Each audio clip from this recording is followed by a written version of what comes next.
Welcome to Democratic Television, a program of the Santa Clara County Democratic Party that brings insights, perspectives, and attitudes of our always thoughtful Democratic guests. Today we're joined by Margaret Okuzumi, a wonderful Democratic Party activist who hails from Sunnyvale, California. Well, thanks for being on Democratic Television. Thanks for having me, Steve. Before we get started talking about some of the issues that have come up that you've taken on as challenges or things that need to be dealt with, let's get to know you a little bit. Where are you from? Where'd you grow up? Interesting hobbies? I think of myself as being from the East Coast originally, but I've lived in different parts of the U.S. I was born in Ohio and spent part of my childhood in New Jersey, part in California in Contra Costa County, Florida, back in New Jersey. I've worked a summer in Ohio, a summer in Atlanta. I went to school in Pennsylvania, Swarthmore College. I've worked in New York City, my first job out of college. Worked in Philadelphia, and we've been in the Bay Area since '97. Oh, 17 years, which is when my daughter was born. It was a good year. So going to school, did you have any proclivities that had you think the political life is something I want to get into, or I want to be an activist or change the world? The activist side, I mean, wanting to change the world, yes. The political side, I had no idea about politics. I did not come from a political family. My dad was a chemist. I come from, nobody in my family was involved with politics. It was only my dad always voted, and he read the newspaper. So that was my model for political engagement. To be informed. Just to be informed. And I did have a letter to the editor published when I was in high school. I did apply and was accepted to an internship in Trenton, New Jersey, to work in to intern for the state legislature, but I didn't accept it because it was unpaid, and I couldn't figure out how I was going to make it work, and I didn't understand how prestigious it would be to accept that, and so all I just saw was, well, it's not paid, and I'm not really sure what this is about anyways, but I really had no idea, or local politics or anything. Yeah. So as someone who was interested in seeing change, did you have any role models growing up, people that you looked up to and thought, wow, their involvement tells me that I could get involved like that? Or Well, I have a degree in engineering, and I worked briefly as a mechanical engineer. And when I was growing up, I was very concerned about the environment and concerned about pollution and how whether humans would be able to sustain, living on the planet. And I thought that the pathway for change would be if I learned about like science and technology, and maybe through technological means that I could do something to, help save the world.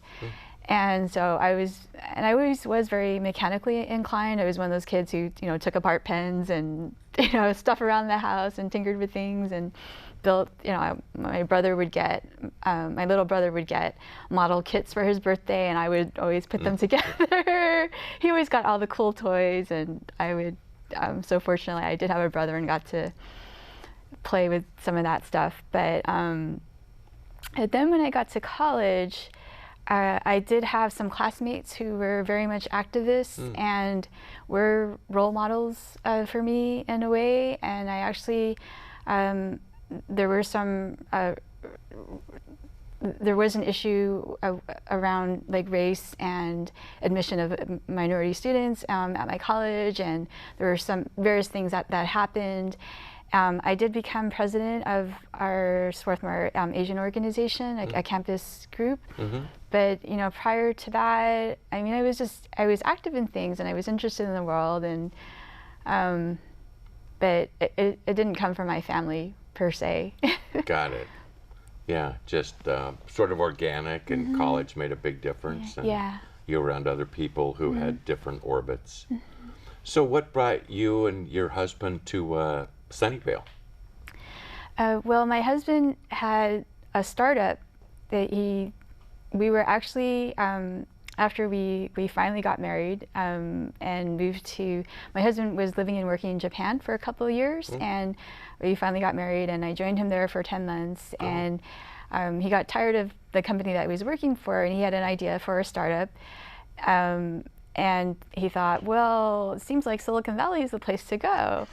And he has an uncle who lives in Sunnyvale, so he was familiar with the area. And so we actually moved to Santa Clara initially, and then our landlord jacked up our rent, so then we moved to Sunnyvale, and we've been in Sunnyvale ever since. So what got you interested in working at the local level on issues? I know that you have a reputation as a transportation expert and someone who has taken a look at public transportation systems, and you're an avid bicyclist. So after living in Tokyo and my experience in Japan, and I have family in Japan, and experiencing such great public transit and the way transportation works there, and then coming to the Silicon Valley, which is supposedly so advanced, and seeing how we were really struggling with transportation, I had a lot of curiosity about that. And my uncle-in-law is active with the Sierra Club, and he said, "Oh, you should join the Sierra Club." And then I somehow heard about a talk of a guy who was retiring, who had been working on transportation issues with a group called Peninsula Rail 2000, and it was his going away talk about what's up with transportation in the Bay Area. So I dragged my husband there. We were like, yeah, what is wrong with transportation? And we learned some things, but I didn't get active like right away with that. But I got introduced. But I was looking the Sierra Club. Reading the Sierra Club newsletter, and there was just a point in my life, I was working as an engineer, and I would read the headlines in the paper, and I'd be really upset about like stuff that was happening in the world, but I didn't really have an outlet for doing anything. And just one day I was reading the Sierra Club newsletter, and it was talking about, in Alviso in San Jose, and they're looking at rezoning these wetlands, and these wetlands could be destroyed. And I grew up in Florida. I saw wetlands that were destroyed, and so that really touched me. So I knew nothing, but I went and I showed up, and I didn't know what a planning commission was. I had never testified. I was like shaking that first time. For the first, I don't know, couple years, every time, now it's old hat, but to go and to say anything, I had no idea. But that was the beginning. And then I got involved with the transportation stuff. I heard the board members of this group talk about, we have this big vote coming up on electrifying Caltrain, and we're not sure that there's enough votes to support electrification. So I said, what if we made some flyers and printed up a bunch of flyers and handed them out at the station? Like, maybe that would make a difference. So one of the board members said, well, I'll help you. And so we put together a flyer, and we printed it up. And as a result, 60 people faxed the Caltrain Joint Powers Board and said, please vote in support of electrification. And they did by one vote. Oh, wow. So that was it was a success, and that was sort of your big bang then. That success. And and there were a lot of not successes after that, but that first success certainly carried me. But that gave you a sense that, yes, I can do it. I'm a regular person, and not thinking I'm going to be a public speaker or testifying, and keeping my comments relevant and people listening. What was the next thing that you got into? Because I know you've been active in the Sunnyvale Democratic Club for a number of years, and involved in specific elections of candidates and other issues. Yeah, well, our club is still, it still feels fairly newish. We started it in early 2009, after President Obama was elected that first term. Nancy Smith had been talking about, well, there's no club in Sunnyvale, and there's kind of a political void here. And I had been, so my husband, Bruce Hanna, was a Deniac. And that's actually how we became Democrats, because we were actually previously registered Green. And I had been disillusioned because Clinton had supported NAFTA. And so I thought, oh, I don't know if I'm really a Democrat or not. But my husband was a Deniac, so we re-registered as Democrats so that we could vote for Howard Dean in the primary. And so the Dean folks were encouraging people to get involved with the Democratic Party, and so I showed up to the Assembly district elections where the delegates, like, they were encouraging people to go to that. Right. And at that time, they were needing more female candidates, so I said, oh, I knew Brandon Sulcer, and I said, well, what's involved with it? It's like, well, you go to a convention, and I was like, okay, well, I'll do it. And so, but anyways, one of the things that I had promised that time when I was reelected as a delegate was like that we would start this club. And so I convened a group of folks, and we met in our living room, and in my living room, and flip chart and everything, and planned out what we wanted for this club. Yeah. So it began in your living room. Yes, it did. Wow. And I know the club's been involved in a lot of things. Most recently, very significantly, you guys qualified a measure for the ballot that brought at least some moderate gun controls to the city. Yeah, we gathered, there was a group of activists who gathered signatures to put 4 different gun regulations on the ballot, and it was actually, we didn't have enough signatures to actually put it on, but the city council agreed to put it on, and this last November, those passed. And those regulations were that, you know, when guns are stored in your home, they need to be locked up. If guns are stolen from you, you need to report it to public safety. What else? Yeah, we closed the loophole, and at least in our city, that not only can you not buy large capacity magazines of 10 rounds or more, but you can't possess them in the city of Sunnyvale. Yeah. Well, that's great. Yeah. We'll think if there's any more. We're going to take a break right now. When we come back, we'll talk about Measure C. Okay. Thanks. We'll be right back. Hi, my name's Dave Cortese. I'm the president of the Santa Clara County Board of Supervisors. A lot of people come to me day in and day out asking, how can I get involved? How can I make a difference in my community?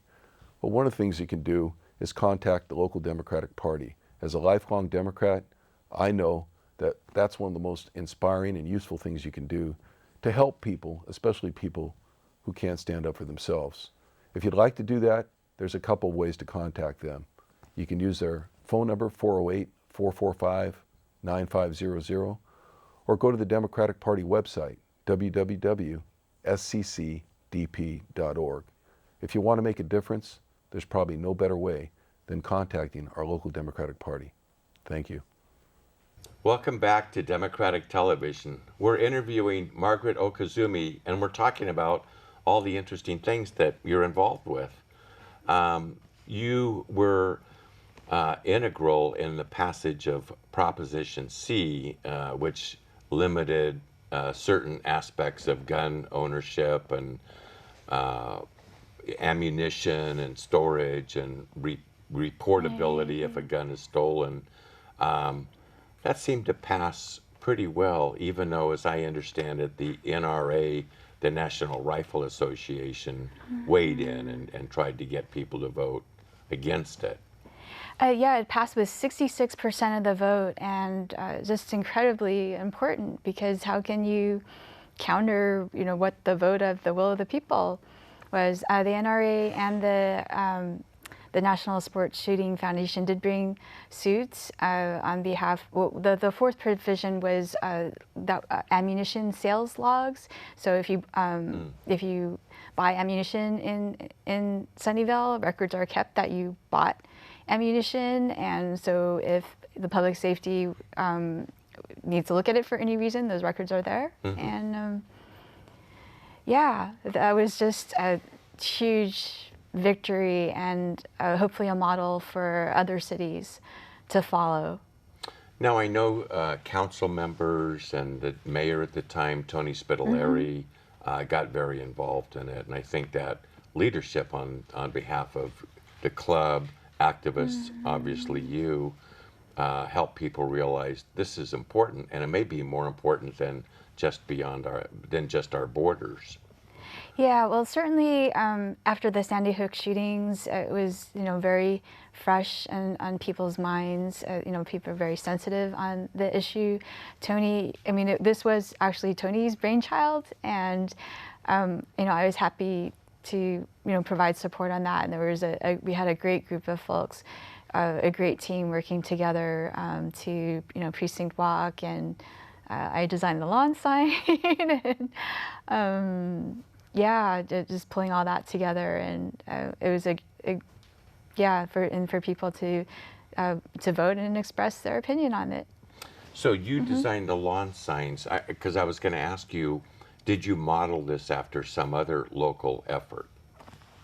Or was this really organic? And Yeah, we didn't have a precedent for this. Yeah. I have to admit, I was a little bit nervous, kind of skeptical in the beginning, I don't know, because we also had some other council races, and there was some concern about, are we going to bring out a conservative voting base to, increase the chances that our good Democratic candidates wouldn't get elected. So there was actually a fair amount of concern about that.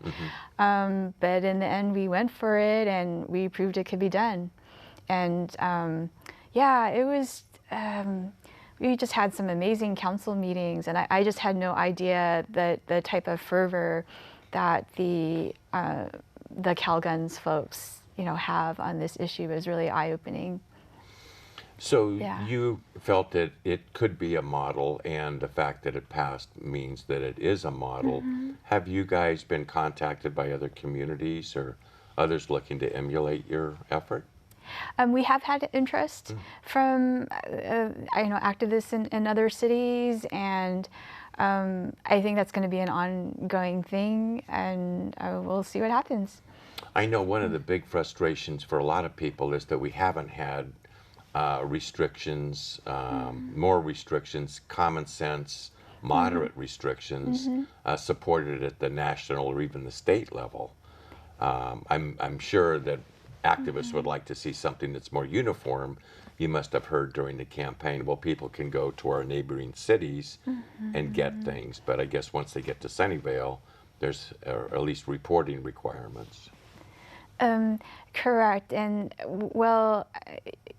so the NRA is going to have a hard time fighting this city by city, but this is what people want, and so we're very hopeful that if we can start to get regions that agree on this, and that puts more pressure on the state to say, hey, we can do this, we can get it done, and maybe hopefully down the line nationally. Well, I know the Democratic Party felt that this was a tremendous victory, and I don't want to embarrass you, but you did receive the Madge Overhouse Volunteer of the Year award from the party at our most recent Democratic Party dinner, and I think it was a recognition of what you had personally done in that effort, as well as the community. Were you surprised to receive that award? Or?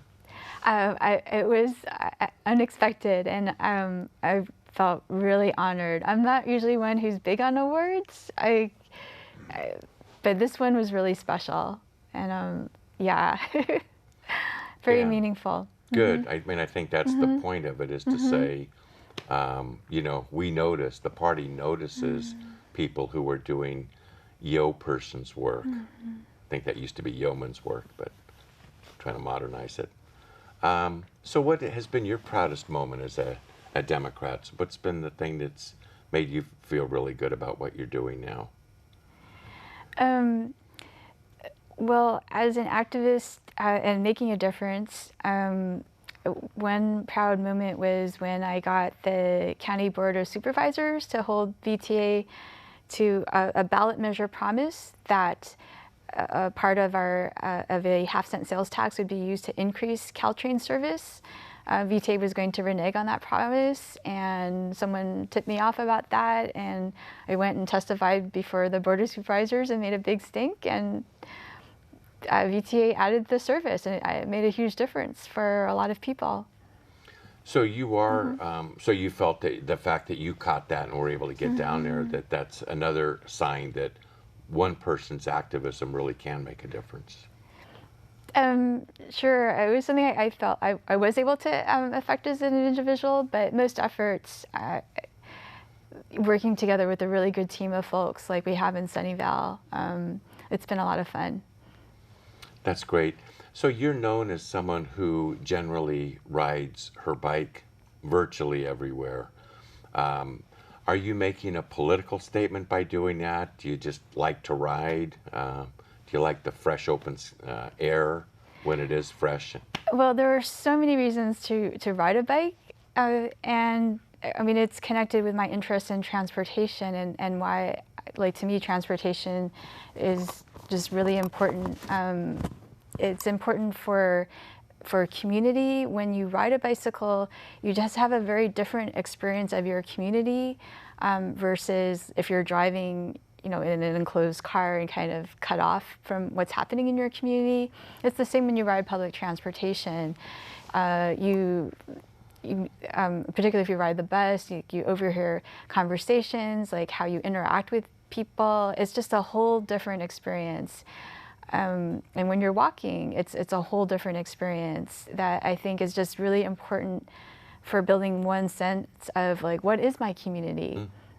And I started riding a bicycle mostly out of environmental motivations, but now it's that, but it's also because I enjoy it, it's fun, it's good for my health, it helps me to de-stress. There's just so many benefits. And I've seen your bike. It's a smallish bike, and it looks like it's a foldable bike. What's up with that? Yeah, I have a Bike Friday. They're made in Oregon, and I like having a folding bike. This one fits me well. It gives me flexibility. I can take it on public transit. If I am going to a meeting far away, and I can get a ride back from someone, or I just have a lot of flexibility with it.